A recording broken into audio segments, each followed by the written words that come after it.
How to change server in Dark War Survival.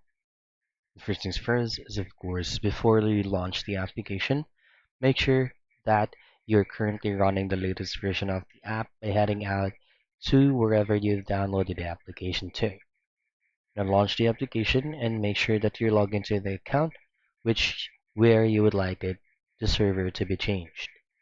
Now in the top left portion of your screen, you should see a tower icon right here. Simply tap it in so that you will be redirected to your survivor profile.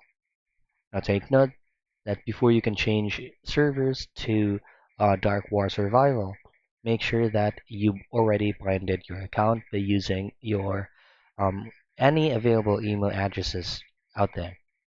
Now head straight into the account menu at the lower portion of your screen and then go to character management. So as you can see under state 371, that's actually the current server I'm at right now. For you to change it, you can actually create a new character up to 2 characters that can be created in each state or each server. And that's pretty much it. That is how you change servers in Dark War Survival.